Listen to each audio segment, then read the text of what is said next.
Hi,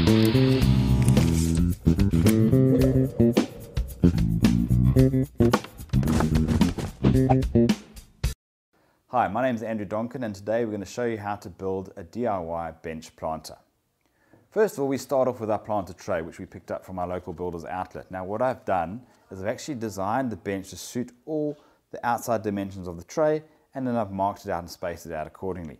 Now you can see that I've actually taken all those dimensions there, you can see them on your screen, and you can take those down to your local builder's outlet. They will cut everything for you to size. So it actually saves a lot of time and a lot of hassle. So once you've got back from builders and you've got all your pieces cut to size, you're now going to mark everything up. And you can see it's always a good idea just to spend a little bit of time planning beforehand, mark everything according to the plan, and then you can pre-drill everything as well. So I've pre-drilled every single hole, and I've also countersunk the top so that the screws sit below the surface of the timber and you have a nice flush finish.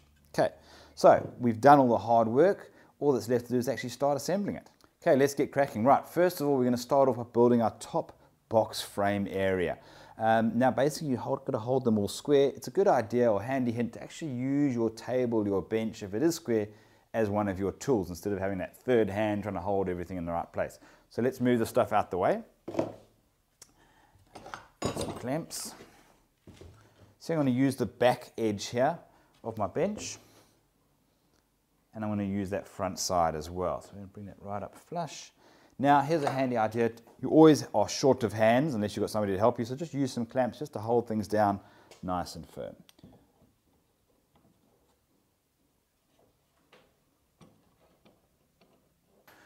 Now, nice thing about using a quarter screwdriver, it's super easy to use. We've clamped everything down nice and firm. They've got these little square tips. I don't know if you can see that, but basically it's a much nicer, it actually holds the screw and it stops it from jumping and stripping the head.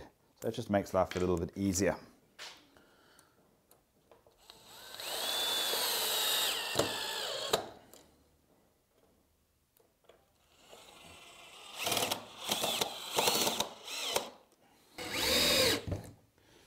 Right, okay, there we go. That's our first section done. We've got our box frame, pretty straightforward.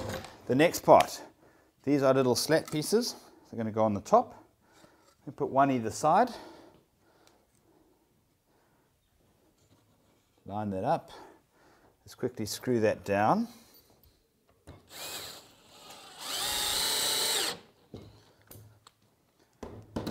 Okay, right, next we have to actually put our basins in, and you'll see we've made it fit perfectly. So they actually sit perfectly in there and you can take them in and out as you wish. Now, we want to have slats in between all the way along. So here are our slats.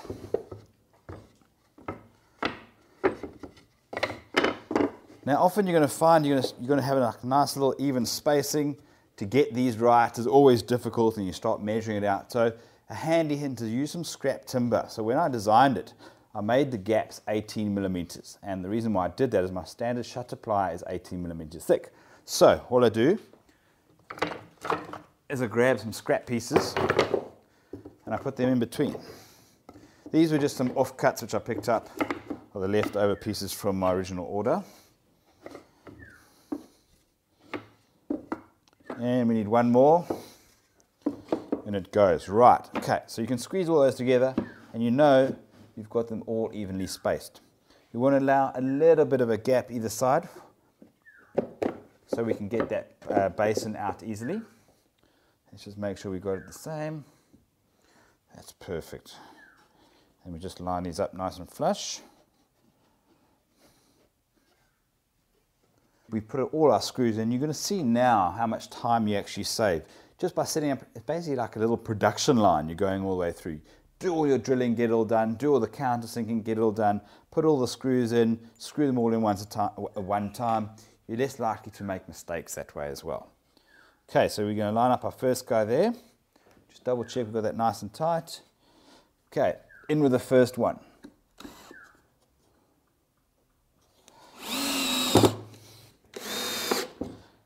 Right, that's the last one done. We can take out all our scrap pieces.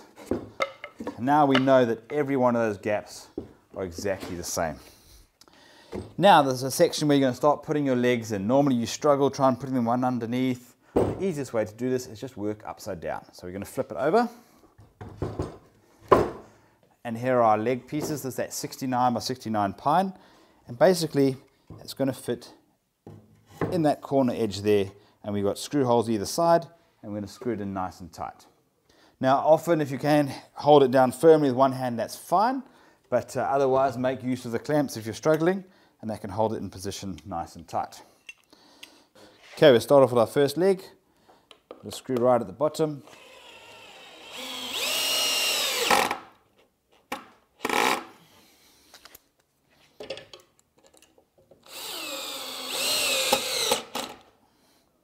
We can take our clamp off because it's going to be in the way. Okay, that's our first leg in. We're going to do exactly the same for the remainder 3 legs.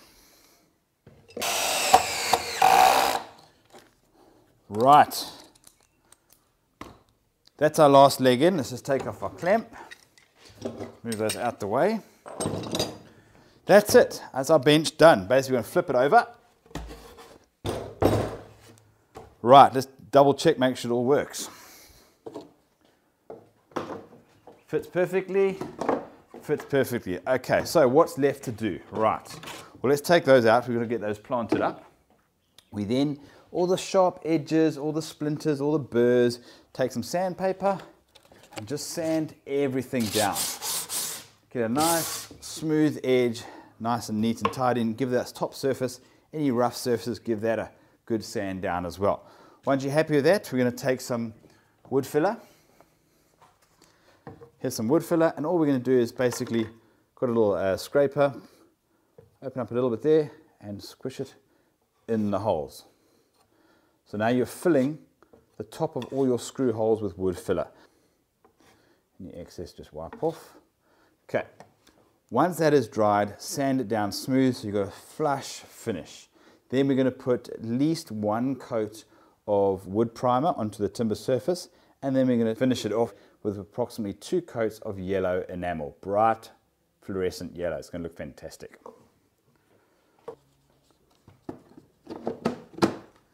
Okay, we're good to go. It looks pretty cool, looks pretty funky. All we need to do is take it away and get it planted up.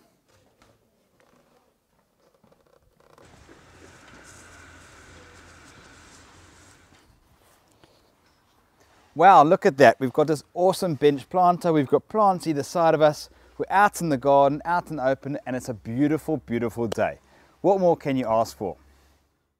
Remember, everything you need to build one just like this is available at your local builder's outlet.